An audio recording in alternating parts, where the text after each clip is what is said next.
Muy buenos días. Se abre la audiencia a vista pública en el expediente número 5405 del presente año, formado por apelación directa de sentencia en el amparo promovido por Mauricio Chivichón López, representante común contra la Sala de la Corte de Apelaciones del Ramo Penal de Procesos de Mayor Riesgo y de Extinción de Dominio, constituida en Tribunal de Amparo. La señora Secretaria General Adjunta de la Corte dará lectura a la parte conducente de las consideraciones, la parte resolutiva del fallo apelado y efectuará las advertencias reglamentarias para la presente audiencia. Queda en uso de la palabra la abogada secretaria. Es acto reclamado en el presente amparo el auto de fecha 7 de abril del 2015, emitido por la Sala de la Corte de Apelaciones del Ramo Penal de Procesos de Mayor Riesgo y de Extinción de Dominio, que declaró sin lugar el recurso de apelación promovido por los postulantes contra la resolución de 29 de enero de 2015, dictada por el Juzgado Primero de Primera Instancia Penal, Narcoactividad y Delitos contra el Ambiente por Procesos de Mayor Riesgo, Grupo B del Departamento de Guatemala, que declaró sin lugar el incidente de cuestión de competencia por declinatoria promovido por el abogado defensor de los procesados dentro del proceso penal que se instruye en su contra por la comisión de los delitos de asociación ilícita, lavado de dinero u otros activos y fraude. La Corte Suprema de Justicia, Cámara de Amparo y Antejuicio, en su sentencia de fecha 29 de septiembre del 2016, consideró: de conformidad con lo regulado en el artículo 404 del Código Procesal Penal, la resolución que declaró sin lugar el incidente de cuestión de competencia por declinatoria interpuesto por la defensa de los procesados tiene naturaleza de apelable, y en cuanto a la decisión de la Sala en el sentido de confirmar la resolución de primer grado, se fundamenta en el artículo 409 del cuerpo legal en mención, que le faculta al Tribunal ADQUEM el conocimiento del proceso y le permite confirmar lo resuelto por el Tribunal de primer grado. A criterio de esta Cámara, lo actuado por la autoridad impugnada se encuentra conforme a las facultades que la ley le otorga a los órganos jurisdiccionales, pues al considerar sobre la improcedencia del recurso de alzada, indicó que el Juzgado Primero de Primera Instancia Penal, Narcoactividad y Delitos contra el Ambiente por Mayor Riesgo, Grupo B del Departamento de Guatemala, sí tiene competencia para conocer de la demanda penal instaurada contra Mauricio Chivichón López, Carlos Joel Mendoza Pérez, Sergio Estuardo Cruz Cortés y demás procesados, debido a la naturaleza de los delitos por los cuales se les dictó auto de procesamiento, y se fundamentó en lo regulado por el decreto número 21-2009 del Congreso de la República, Ley de Competencia Penal en Procesos de Mayor Riesgo, que estipula en forma clara y precisa la competencia y los delitos que conoce el Tribunal de Primera Instancia relacionado. Aunado a todo lo anterior, la resolución emitida por la Sala denunciada sí se encuentra debidamente fundamentada conforme lo dispuesto por el artículo 11 bis del Código Procesal Penal, y se desprende que los amparistas pretenden que esta Cámara revise la resolución emitida por la Sala, la que, como se ha indicado, no conculca los derechos de los procesados ni presume violación alguna, pues fue dictada dentro de las atribuciones que le confiere la ley, razón por la que el amparo solicitado deviene improcedente y debe denegarse tal como se declarará al hacerse los demás pronunciamientos de ley. Se hace referencia a que el proceso de mérito está en su fase preparatoria y que los acusados tendrán la facultad de continuar ejerciendo su derecho de defensa durante todo el diligenciamiento del proceso penal respectivo. Por lo anterior, del análisis del acto reclamado no se evidencia violación a los derechos constitucionales reclamados por los recurrentes.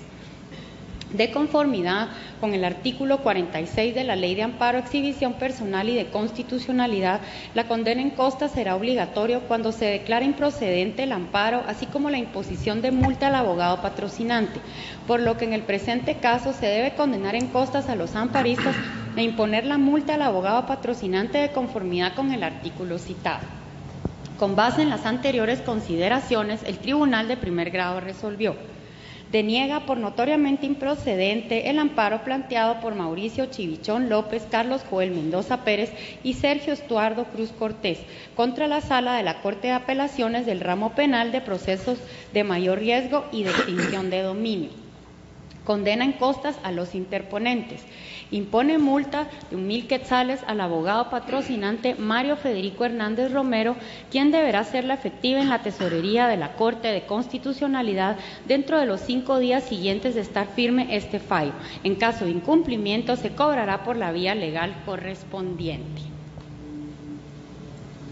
De conformidad con lo que establece el artículo 67 del Acuerdo 1-2013 de la Corte de Constitucionalidad, quien haga uso de la palabra en la presente audiencia deberá dirigirse directamente al tribunal, expresar sus alegaciones en forma oral conforme el objeto de la vista pública previsto en el artículo 61 del referido acuerdo y sin dar lectura a documentos, salvo que para ello se cuente con autorización previa del señor presidente,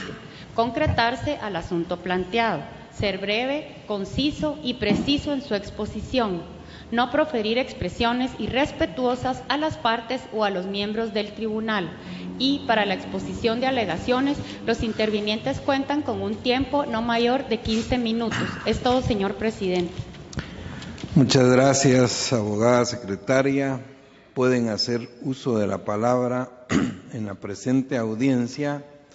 el apelante, solicitante del amparo y de la vista pública, Mauricio Chivichón López, representante común, quien comparece con el auxilio del abogado Mario Federico Hernández Romero, quien queda en el uso de la palabra. Gracias, señor presidente. Honorables magistrados, esta representación ha reclamado la tutela judicial efectiva a través de la presente acción constitucional de amparo, toda vez de que estima que la autoridad recurrida y en contra de quien se reclama el presente amparo considera de que, si bien es cierto, se encuentra investido como para poder emitir resoluciones en cuanto a lo que es el conocimiento de los conflictos de competencia, también lo es de que para que este acto sea válido debe de reunir o encontrarse revestida de las formalidades que impone nuestro ordenamiento adjetivo penal, circunstancia que en el presente caso no concurre. De esa cuenta, con su venia, quiero que me permita consultar unos números de expedientes, así como unas fechas para lo que es la exposición de la presente argumentación. Al lugar puede hacerlo, abogado. Gracias. Sí, para ponerlos dentro lo que es dentro del contexto de la presente acción constitucional de amparo, quiero citar, en primer lugar, de que dentro de los dentro de los procesos que se iniciaron en el presente reclamo de la acción constitucional de amparo, figura lo que es el señor Adolfo Vivar Marroquín, quien fue electo durante 2 periodos como alcalde municipal de la ciudad de la antigua Guatemala, de los periodos correspondientes del 2008 al 2012 y del 2012 al 2016. ¿Por qué es importante esta mención? Porque a raíz de eso y conociendo de que los alcaldes municipales, por mandato constitucional y también por nuestro ordenamiento ordinario, se consagra lo que es el derecho de antejuicio. De esa cuenta quiero hacer alusión a 2 antejuicios que se plantearon en contra de dicha persona. En primer lugar, la Fiscalía de Delitos Administrativos del Ministerio Público, dentro del expediente número M0012/2011/75093, recibe lo que es la denuncia de los señores Juan Carlos Valle Velázquez y Claudia Rosario Miranda Bielman. De esa cuenta, esta Fiscalía, como era su deber, plantea la solicitud de antejuicio a la Corte Suprema de Justicia. La Corte Suprema de Justicia, en uso de las facultades que le confiere la ley, el 9 de marzo de 2012 emite una resolución por medio de la cual designa a la Sala Regional Mixta de la Corte de Apelaciones de la Ciudad de la Antigua Guatemala para que conozca de este antejuicio. Es así como la Sala Regional Mixta conoce del antejuicio y al momento de resolver emite resolución declarando con lugar las diligencias de antejuicio, y esto lo hace el 20 de junio del año 2012. Esto es en lo que respecta a la Fiscalía de Delitos Administrativos. Lo importante dentro de esto es de que al momento en que declara con lugar las actuaciones que dan lugar a formación a causa en contra del alcalde municipal, ordena dentro de la resolución que se cursen las presentes actuaciones al Juzgado de Primera Instancia Penal, Narcoactividad y Delitos contra el Ambiente del Departamento de Zacatepeques. Es así como se crea lo que es el expediente número 0-1074-2011-746. De esa cuenta, este expediente queda bajo lo que es el control jurisdiccional del Juzgado de Primera Instancia de Zacatepeques. Paralelo a ello, también presentan otra denuncia, y esta denuncia la presentan en la Fiscalía de Sección contra el lavado de dinero u otros activos del Ministerio Público, y se identifica con el número de expediente MP 10/2011/194, donde figura como denunciante la señora Claudia del Rosario Miranda Bielman. Denuncia presentada el 4 de noviembre del año 2011. Y como es lógico, pues también promueven lo que es el derecho de antejuicio, y la Corte Suprema de Justicia, nuevamente en resolución del 10 de septiembre del año 2012, quiero hacer hincapié en lo que es la fecha 10 de septiembre del 2011, admite para su trámite y lo remite nuevamente a la Sala Regional Mixta de la Corte de Apelaciones de la ciudad de la Antigua Guatemala. Y esta sala, con fecha 15 de mayo del año 2013, declara con lugar lo que son las diligencias de antejuicio en contra del señor Adolfo Vivar Marroquín. Sin embargo, dentro de lo que es este proceso que se trabajaba en la Fiscalía de Lavado de Dinero, paralelamente el Ministerio Público viene y solicita a la Cámara Penal de la Corte Suprema de Justicia lo que es la designación para conocer del proceso de lavado de dinero el juzgado de mayor riesgo. Y la Corte Suprema de Justicia, Cámara Penal, al momento de resuelven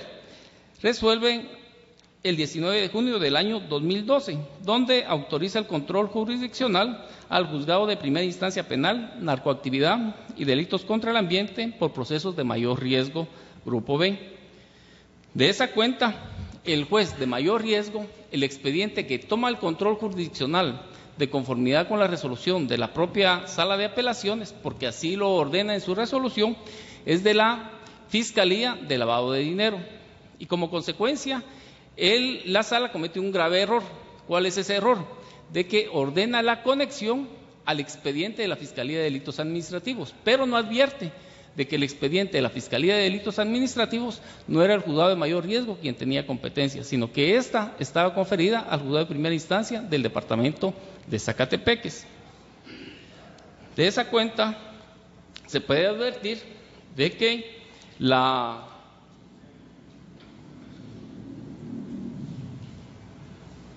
autoridad, en este caso, la autoridad recurrida, comete graves violaciones al debido proceso. ¿Por qué razón? Porque resulta de que en base a lo que se refería la declaración de las diligencias de antejuicio que había planteado la Fiscalía de Delitos Administrativos y que se había designado al juzgado de primera instancia, el Ministerio Público, con la cédula de notificación que recibe donde declaran con lugar las diligencias de antejuicio, va con el juzgado de mayor riesgo y le dice: mire, ya declararon con lugar las diligencias de antejuicio, por lo tanto necesitamos que se libren las órdenes de captura correspondientes. Es así como se procede a emitir las órdenes de captura en contra del señor Adolfo Vivar Marroquín. Sin embargo, dentro de lo que era la competencia que le había sido designada por la Cámara Penal de la Corte Suprema de Justicia al juzgado de mayor riesgo, no tenía competencia para conocer del expediente de la Fiscalía de Delitos Administrativos, sino que era única y exclusivamente para la Fiscalía de Lavado de Dinero. Sin embargo, es de advertir que el 12 de septiembre del año 2012 solicitan las capturas, las emiten. Sin embargo, el control de esa denuncia que estaba en el juzgado de primera instancia de mayor riesgo es hasta el 10 de septiembre del año 2012 que plantean la solicitud de antejuicio ante la Corte Suprema de Justicia. Es decir, se anticipan a lo que es el planteamiento de las diligencias de investigación y medidas de coerción para el 12 de diciembre del 2012. Es decir, que dentro de lo que era el expediente de la Fiscalía de Lavado de Dinero u otros activos, ese antejuicio todavía no había sido declarado con lugar, porque este es declarado con lugar hasta el 15 de mayo del año 2013, fecha en la cual, pues lógicamente ya estaban una serie de órdenes de captura y también una serie de actos de investigación que habían sido ordenados y diligenciados por un juez incompetente, en razón de que la Cámara de Amparos, la Cámara Penal no le había sido asignada la competencia para conocer de lo que se refería la denuncia que se tramitaba en la Fiscalía de Delitos Administrativos.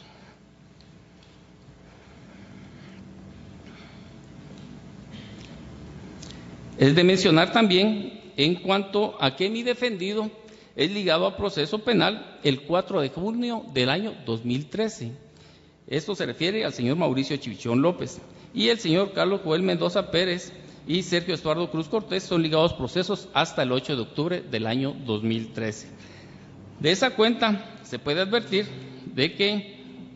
las peticiones que nosotros teníamos que formular para el planteamiento de esta cuestión de competencia por declinatoria la realizamos el 29 de julio del año 2013, es decir, la hicimos dentro del tiempo que establece la fase preparatoria, todo es de que esta no había concluido porque se había señalado para la conclusión de la misma hasta en el mes de diciembre. ¿Por qué hago mención a esto? Porque la autoridad recurrida señala de que nuestro planteamiento es extemporáneo, que fue realizado fuera del tiempo que establece la ley. Sin embargo, este planteamiento fue dentro de lo que es la fase preparatoria y que de conformidad con el artículo 56 del Código Procesal Penal se establece de que las cuestiones de competencia pueden ser planteadas en lo que es la fase preparatoria, fase en la cual pues lógicamente nosotros nos encontrábamos.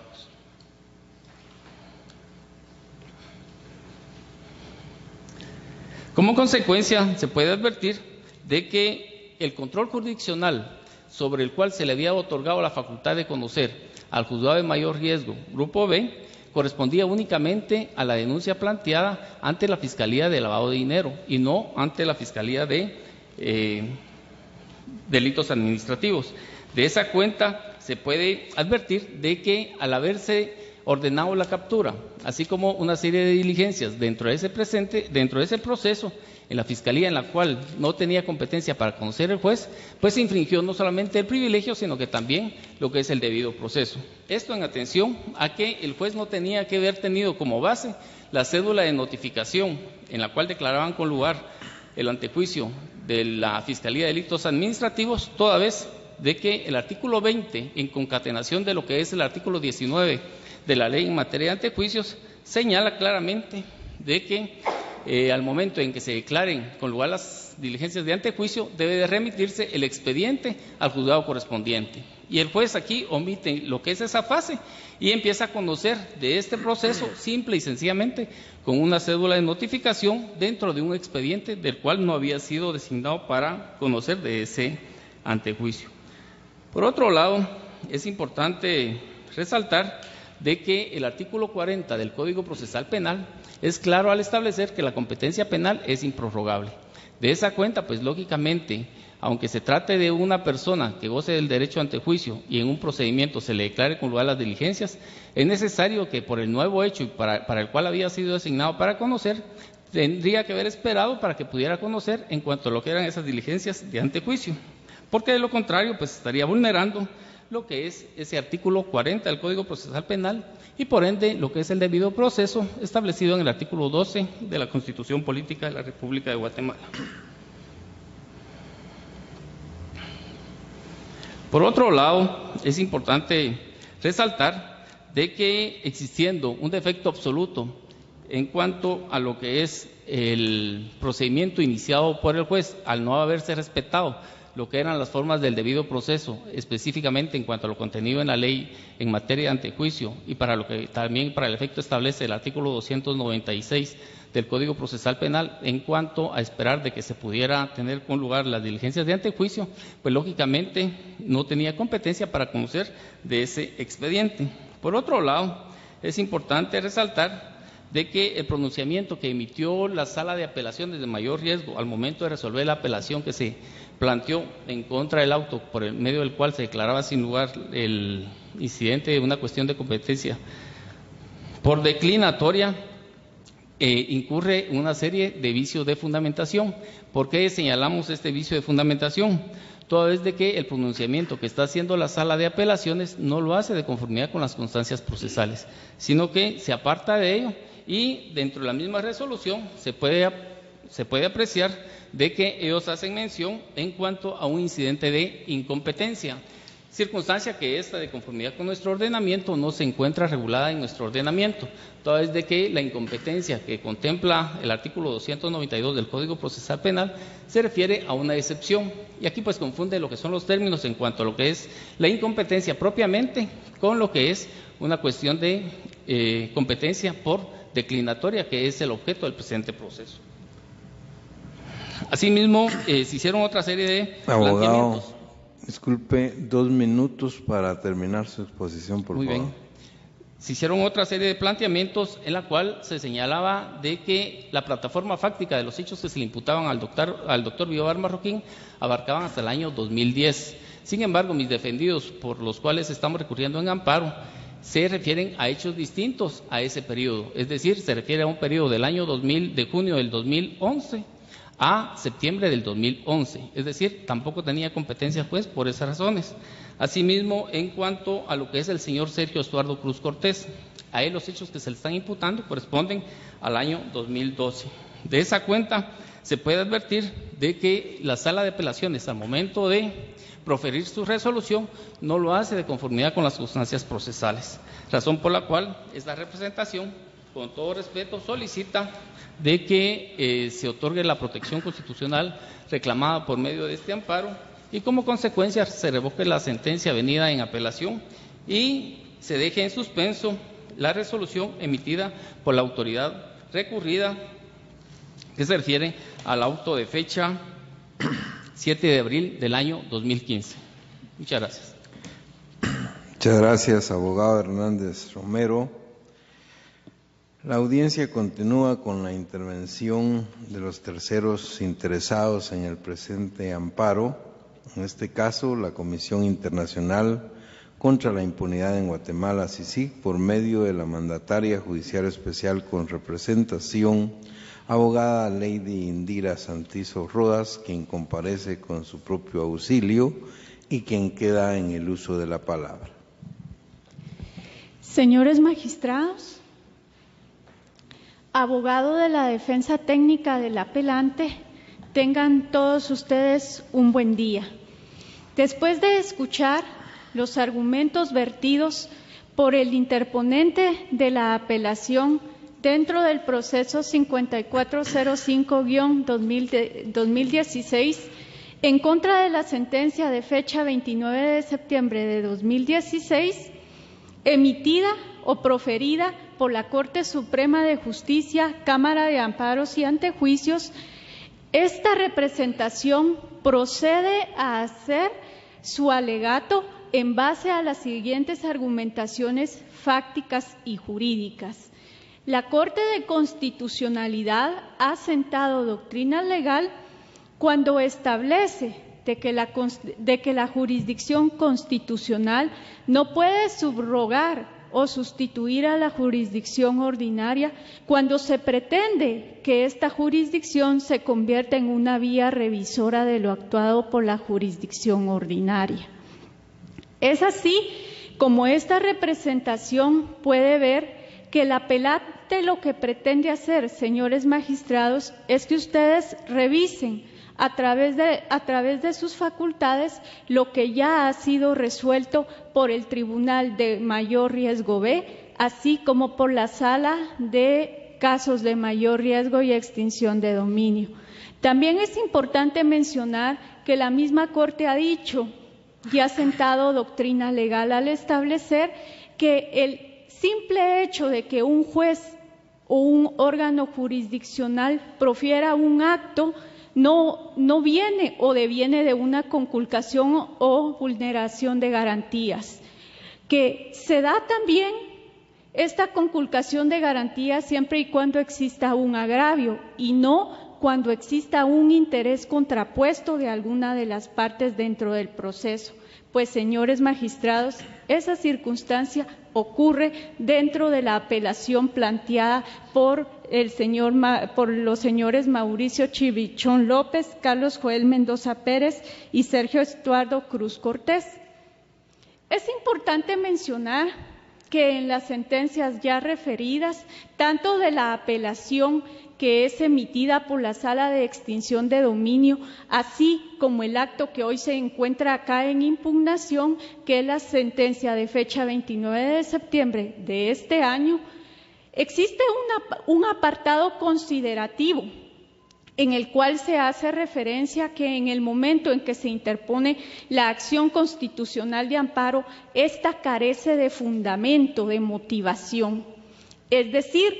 el incoante en ningún momento manifiesta de manera directa y puntual cuál es el agravio personal y directo que le causa agravio. Y ustedes pueden ver en uno de los apartados de esa sentencia cómo la Corte nota en especial este vicio de fondo y de forma. Señores magistrados, el decir que una sentencia conculca garantías en su totalidad, sin establecer qué partes de los considerandos y qué garantías vulnera cada una, pues evidentemente es un vicio de fondo en el que no solo puede incurrir un órgano jurisdiccional, también las partes pueden incurrir en ese tipo de errores. Es imposible que la Cámara o la Corte Suprema de Justicia o bien la Corte de Constitucionalidad venga y trate de refrendar ese error o de valorar y de calificar y dar el argumento que el apelante no da. La simple relación de hechos cronológicos, como lo ha hecho el apelante, no demuestra ninguna conculcación de agravio, porque como bien lo establece el acuerdo 1-13, que contiene las disposiciones complementarias de la ley en materia, las disposiciones complementarias de la ley de exhibición personal y constitucionalidad, establece que al momento de plantear el recurso de apelación se debe de motivar y que esa motivación debe de ir de acuerdo a un agravio establecido. También es importante hacer notar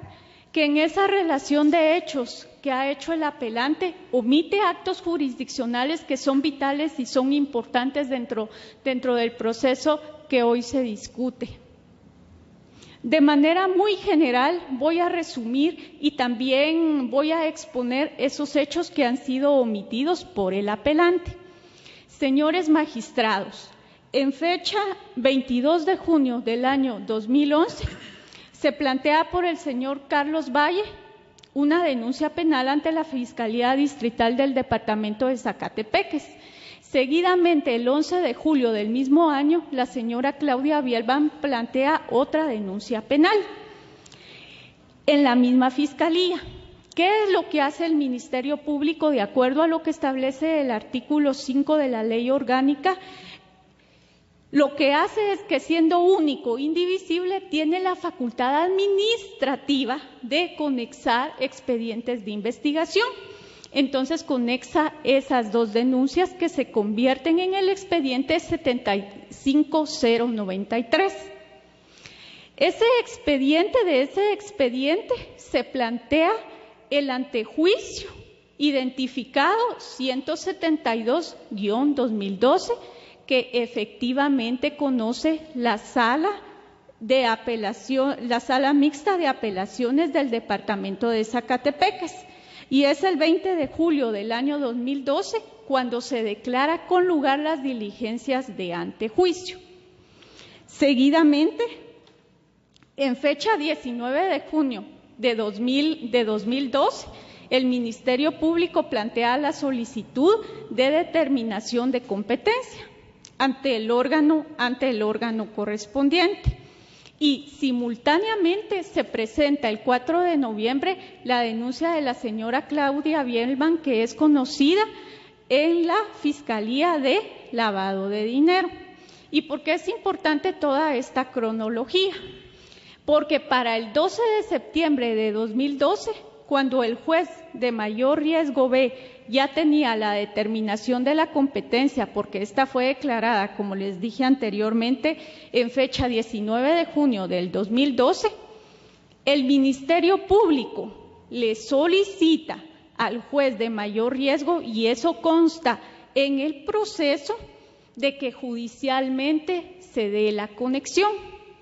El señor juez analiza los siguientes elementos: se trataba de las mismas personas, por los mismos hechos, en el mismo periodo y en el mismo lugar. Entonces, basándose en eso, en ese asidero jurídico que establece el artículo 55 de la norma sustantiva penal, el juzgador conexa esos expedientes de investigación. Acá también existe una confusión del apelante en cuanto a figuras jurídicas, al tema del antejuicio y al de la carpeta judicial propia y al del expediente de investigación. ¿Y por qué hago esta referencia? El antejuicio, señores magistrados, y ustedes siendo conocedores del derecho, saben que el único que tenía derecho a antejuicio era Adolfo Vivar Marroquín, que en aquel entonces era alcalde, y tenía su antejuicio un número distinto al expediente de investigación, en la cual se encontraban 40 personas más que estaban siendo investigadas. Lo que es importante mencionar es que dentro de esas personas que estaban siendo investigadas, pues se encontraban las personas que hoy son apelantes dentro de este recurso. Y esa investigación, en términos muy generales, trataba de una estructura criminal que se dedicaba a actos de corrupción en la municipalidad de Antigua Guatemala. Es decir, el único que gozaba de inmunidad y ya le había sido declarada con lugar el 20 de junio del año 2012 era Adolfo Vivar, y las capturas se dan en fecha 12 de septiembre del año 2012. Es decir, aquí no existe ninguna conculcación. Y de igual manera, las otras personas podían ser investigadas y se podía solicitar su orden de captura, porque ellas no tenían ningún privilegio ni ningún derecho ante juicio, como lo establece el artículo 258 de la Constitución Política de la República. Según el apelante, se vulnera la garantía del debido proceso.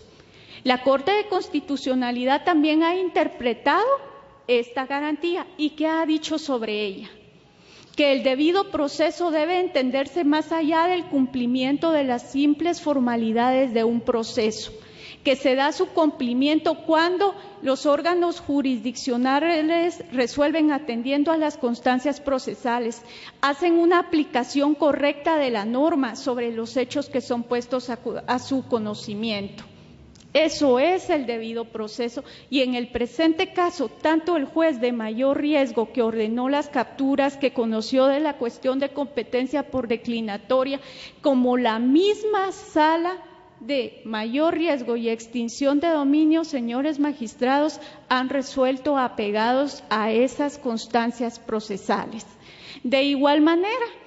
el apelante dice que se le ha conculcado el derecho de defensa. ¿Y cómo es interpretado ese derecho de defensa, señores magistrados? De que las personas o partes en un proceso puedan ejercitar todos aquellos medios legales que están contenidos dentro de la norma, y especialmente los recursos de impugnación, lo que también en el presente caso ha sucedido. Y por lo cual, señor presidente, pido su venia únicamente para leer la parte resolutiva de uno de los tantos amparos que ya han planteado la defensa sobre el mismo tema, que fue con respecto a la conexión de antejuicios del 172A con el 646, que conexó la sala que también conoció del 142. Puede proceder, por favor. La acción de amparo es la 973-2013, la parte resolutiva. Después de haber efectuado el examen de mérito correspondiente, procesado penalmente por los mismos hechos relacionados en el antejuicio que esta sala declaró con lugar, es decir, el 142, y por los cuales está siendo juzgado en el Tribunal de Mayor Riesgo B,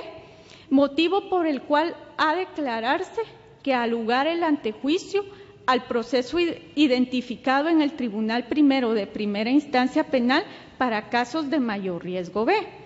Por lo tanto, no se evidencia violación al debido proceso y los agravios señalados por el amparista no son ciertos, toda vez que al antejuicio 646-2012, la Sala se concretó a conexar lo resuelto al proceso penal ya instaurado en contra del amparista y además el objeto de un antejuicio es determinar si existe fundamento para basar los hechos que se denuncian y que estos están comprendidos en los ilícitos y que son imputados directamente al denunciado. Es así como, señores magistrados, ustedes pueden ver y también tienen las constancias procesales en las cuales este asunto ya ha sido discutido de una o diferente manera, a través de los medios de impugnaciones que establece la norma adjetiva penal o bien a través de la acción constitucional de amparo. Toda esta serie de resoluciones y sentencias de amparo lo único que le han dado al caso es seguridad y certeza jurídica, por lo cual esta representación, después de lo expuesto y por comprender que no existe un agravio directo de parte del apelante, le solicita respetuosamente a los señores magistrados declaren sin lugar el recurso de apelación planteado por la defensa técnica del señor Mauricio Chivichón López a través del abogado Mario Federico Hernández Romero, ya que se nota que es un recurso frívolo e improcedente y que además confirmen la sentencia de primer grado proferida por la Corte Suprema de Justicia, Cámara de Antejuicio y Amparo, y seguidamente se condene al pago de costas de acuerdo a lo que establece el artículo 44 de la ley de la ley de amparo, exhibición personal y constitucionalidad. Muchas gracias por su atención. Muchas gracias, abogada Santizo Rodas. Continúa la audiencia con la participación como tercero interesado de Juan Sebastián Palomo Murga, quien comparece con el auxilio de la abogada María Eugenia Aguirre Juárez, quien queda en el uso de la palabra. Buenos días, honorables señores magistrados. Buenos días, señor presidente. Le voy a pedir su venia para darle lectura únicamente y consultar algunos apuntes en relación a algunas fechas. Puede hacerlo, abogada. Muchas gracias. Antes que nada, pues he de advertirle a este honorable tribunal que con fecha 16 de noviembre del año en curso, esta representación técnica se adhirió como tercero interesado y fue admitido efectivamente según esa resolución que consta dentro del expediente 5405-2016 a cargo de esta honorable Corte y pues que se encuentra en apelación de sentencia en amparo, la cual pues como ya lo han manifestado los colegas y los representantes que me han antecedido en la palabra, deviene de una acción constitucional de amparo que fue planteada oportunamente en la Cámara de Amparo y Antejuicio de la Corte Suprema de Justicia. Me llama la atención y realmente quiero ser muy respetuosa en cuanto a lo que voy a referir en este momento y me da hasta cierto punto indignación que la honorable representante de la Comisión Internacional contra la Impunidad en Guatemala venga a decir acá y a repetir cuestiones sobre jurisprudencia, sobre doctrina, sobre los fallos que esta honorable Corte ha emitido, las cuales yo como abogada litigante respeto y realmente es algo que atesoro como parte del conocimiento que como abogada tengo y como la práctica tribunalicia que como abogados ejercemos. Y esto lo digo porque lamentablemente una de las razones por las cuales me vi en la necesidad de poderme apersonar y de estar hoy en día en este proceso de amparo como tercera interesada es de la misma investigación y de la misma situación en la que hoy mi defendido se encuentra, ¿verdad? Que ha sido ligado a proceso sin ser funcionario público por delitos de funcionario público como lo son fraude y concusión y lleva casi ya 10 meses detenido de una manera que para mi parecer es una manera ilegal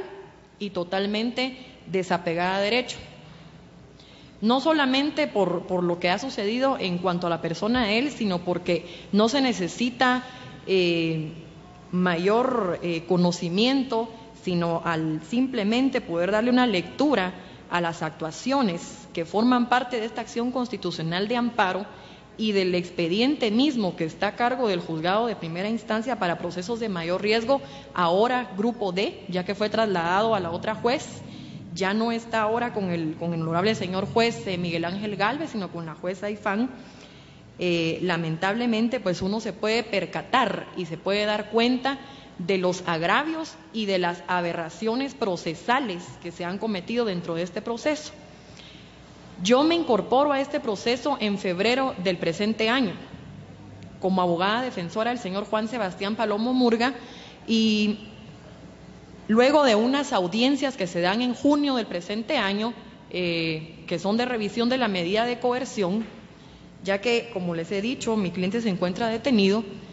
nos niegan ese petitorio, y entonces nosotros lo que queremos es acceder a solicitar una audiencia intermedia a la mayor brevedad posible por la misma situación. La juez nos indica, en ese momento era el juez Miguel Ángel Gálvez quien atendió nuestra solicitud, y nos dice que no se puede señalar ninguna clase de requerimiento de esta manera, y la juez de igual manera me lo ratifica a mí personalmente, indicándome que efectivamente existe un conflicto de competencia, y el cual pues obviamente se refería a esta situación que el día de hoy nos ocupa. Y con razón, con toda razón, la honorable señora juez, ella no quiere atreverse, no quiere aventurarse a cometer más atrocidades dentro de este proceso penal. ¿Por qué? Porque la situación de una competencia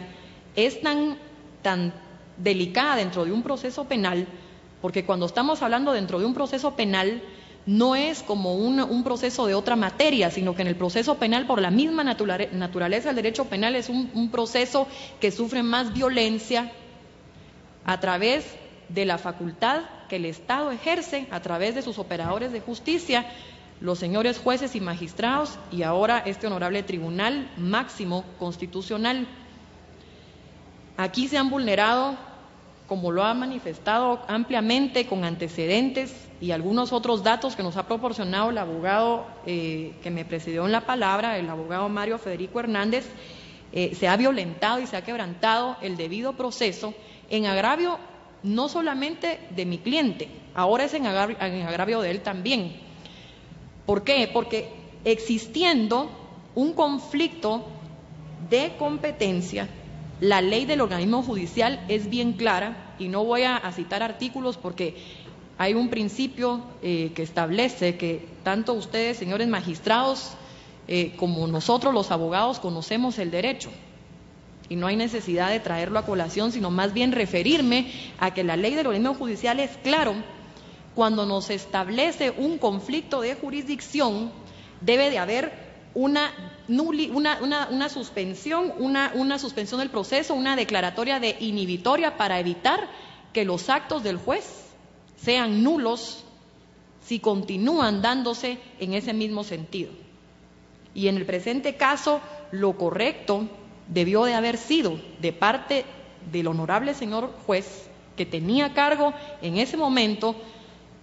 el control judicial de la investigación,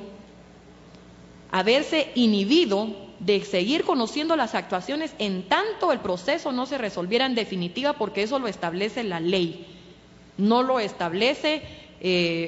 un simple papel, lo establece un ordenamiento jurídico preestablecido, como lo establece el artículo 12 de la Constitución Política de la República de Guatemala.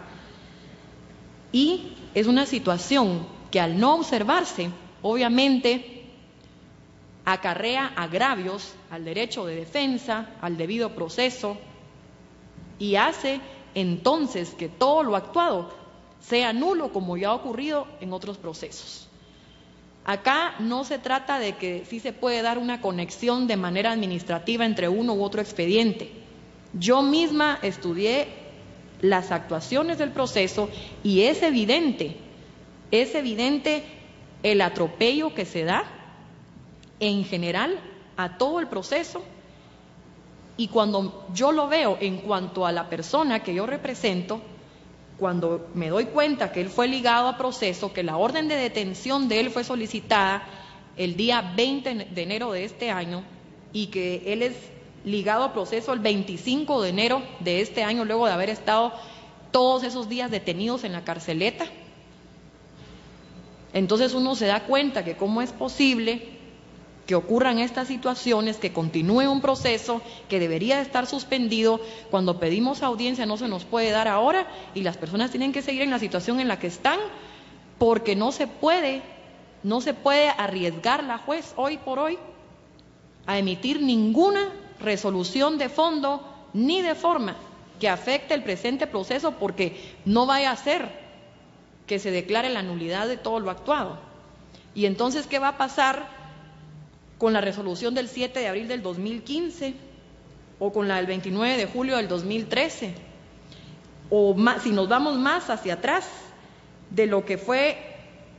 incluso cuando el abogado presentó el conflicto de jurisdicción en el juzgado, que eso fue en el año 2012. ¿Qué va a pasar con todo eso? Amén si esta acción, esta apelación de sentencia se declarara con lugar, ¿qué sucede con todas las actuaciones? Yo considero que estas situaciones no pueden tener lugar dentro de los procesos o dentro de la jurisdicción ordinaria, y no es pedir que este honorable tribunal revise las actuaciones, sino que más bien se emitan y se obligue a los órganos jurisdiccionales ordinarios a que respeten el debido proceso y a que respeten la ley, porque si nosotros como abogados y nuestros clientes lo hacemos y lo tenemos que hacer y tenemos que esperar, así como se nos ha indicado ahora que hay que esperar y que hay que hacer las peticiones de conformidad con la ley, y que no importa si usted tiene 10 años de estar o 10 meses o 10 años o 4 años como el señor Vivar, de estar detenido cumpliendo una condena anticipada, como sucede en muchos casos. Eso es lamentable en nuestro sistema de justicia. Yo me quedé impresionada cuando le di lectura a estas actuaciones, y por esa razón yo decidí apersonarme a este proceso. Y como parte de mi alegato, pues yo creo que ya fue bien amplio el abogado que me antecedió en la palabra en dar datos que complementan mi intervención, y como representante y en el ejercicio de la defensa técnica del señor Juan Sebastián Palomo Murga, yo voy a invocar el artículo 12 de la Constitución Política de la República de Guatemala, el artículo 8 de la Convención Americana sobre Derechos Humanos y el artículo 4.2 de la Convención de Palermo, que tanto utiliza la Comisión Internacional contra la Impunidad en Guatemala, en donde está bien claro el tema no solo de respetar el debido proceso, el derecho de defensa, sino también la competencia y la jurisdicción de los órganos jurisdiccionales tal y como está establecida en la ley, y de respetar el ordenamiento jurídico de los estados. En ese sentido, solicito que se declare con lugar el presente recurso de apelación planteado, y esta honorable Corte de Constitucionalidad, al emitir la sentencia que en derecho corresponde, declara el mismo con lugar y se declare la nulidad de todas las actuaciones, y por ende se realicen los pronunciamientos que en derecho correspondan. Muchas gracias. Muchas gracias, abogada Aguirre Juárez. La audiencia finaliza con la intervención del Ministerio Público a través de la Fiscalía de Asuntos Constitucionales, Amparo y Exhibición Personal, por medio del auxiliar fiscal, abogado César Augusto Corado González, quien comparece con su propio auxilio y quien queda en el uso de la palabra. Muchas gracias, honorables magistrados y los colegas, buenos días. Esta representación, empalmando los argumentos vertidos por los distinguidos colegas, sostiene firme el criterio que el Tribunal Constitucional que conoció Es decir, como la misma Corte de Constitucionalidad ha indicado que a través del amparo se pretende el enjuiciamiento de un acto reclamado, y es lo que precisamente hizo la Corte Suprema de Justicia. Desciende a revisar las actuaciones e indica de que el Tribunal de Alzada en ningún momento violentó algún principio de relevancia constitucional, razón por la cual indicó que esa autoridad sí había actuado en el ejercicio legítimo de sus funciones. Contrario a lo afirmado por el apelante y interponente del amparo, esta representación entiende que el quid juris radica en la inconformidad por parte del apelante, que la misma autoridad le declaró o le rechazó sin lugar un recurso de apelación. Es decir, al momento de realizar el análisis correspondiente, objeto de estudio, la Fiscalía de Asuntos Constitucionales concluye y determina de que no existe ningún agravio que puede ser reparado a través de la palestra constitucional. Es decir, el artículo 203 constitucional establece claramente de que es potestad de los órganos correccionales juzgar y promover la ejecución de lo juzgado. En ese orden de ideas, la Corte misma indicó que efectivamente no había ningún agravio que pueda ser indilgado a la autoridad reprochada, razón por la cual esta representación concluye que el recurso de apelación deviene improcedente e igualmente el amparo. Muchísimas gracias. Muchas gracias, abogado Corado González. Se da por concluida la presente audiencia. Buen día.